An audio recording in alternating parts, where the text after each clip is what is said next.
Good evening, everybody. Okay, this video is going to be about the Midnight Library. Okay, I've got to the part, I've got my bookmark in here. I got to page 61, the chessboard. There's my bookmark. Okay. Okay, the chessboard. The shelves of the Midnight Library were quite still again, as if their movement had never even been a possibility. Nora sensed they were in a different portion of the library now. Not a different room as such, as there seemed to be only one infinitely vast room. It was difficult to tell if she was really in a different part of the library, as the books were still green, though she seemed closer to a corridor than where she had been. And from here she could see a glimpse of something new through one of the stacks. An office desk and computer, like a basic makeshift open-plan office positioned in the corridor between the aisles. Mrs. Elm wasn't at the office desk. She was sat at a low wooden table right there in front of Nora, and she was playing chess.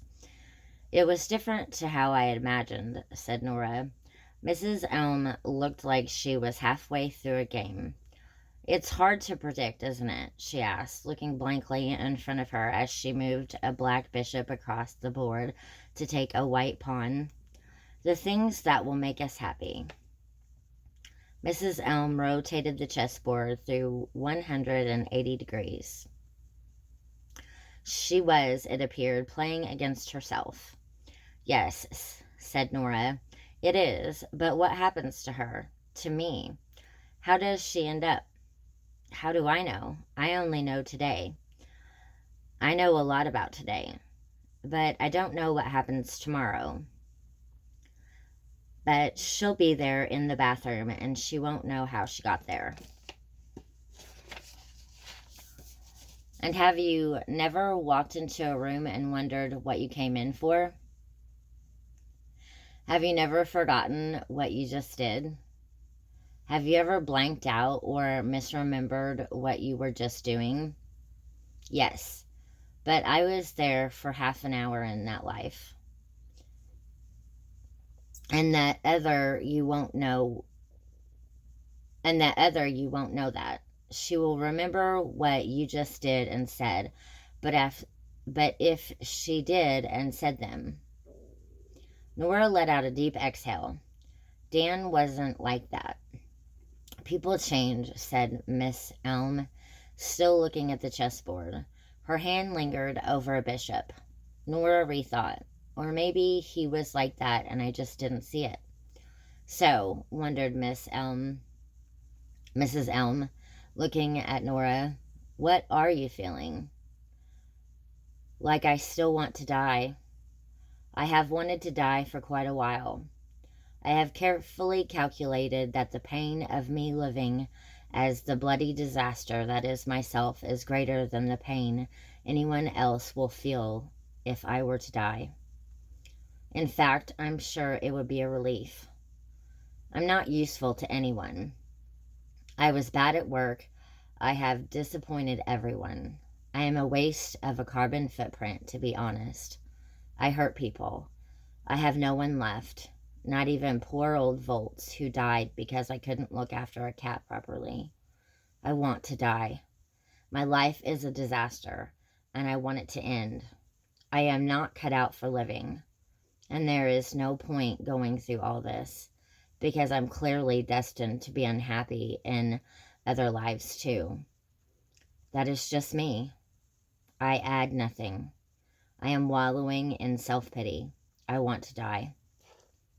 Mrs. Elm studied Nora hard, as if reading a passage in a book she had read before, but had just found it contained a new meaning.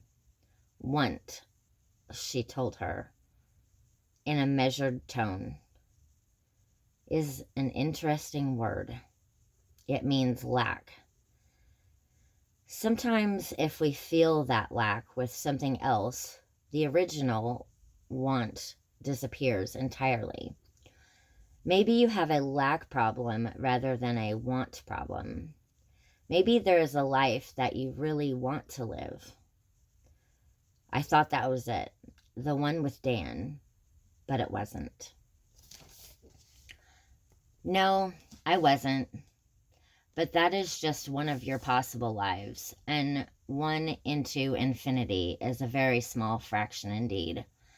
Every possible life I could live has me in it, so it's not really every possible life. Mrs. Elm wasn't listening. Now tell me, where do you want to go now? Nowhere, please. Do you remember, or do you need another look at the Book of Regrets? Nora scrunched her nose and gave a minute shake of her head. She remembered the feeling of being suffocated by so much regret. No. What about your cat? What was his name? Voltaire.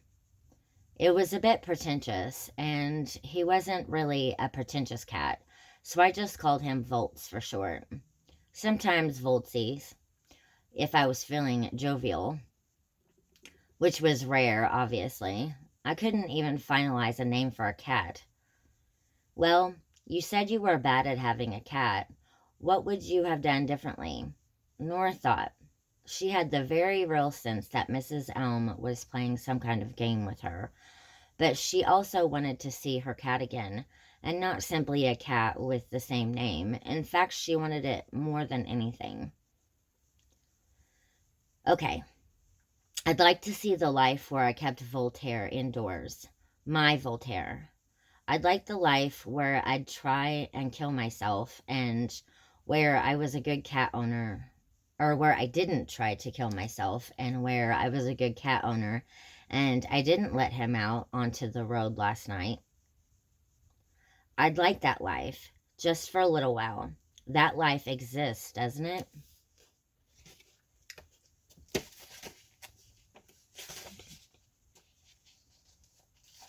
Okay, so that's all for this video. Thank you for watching.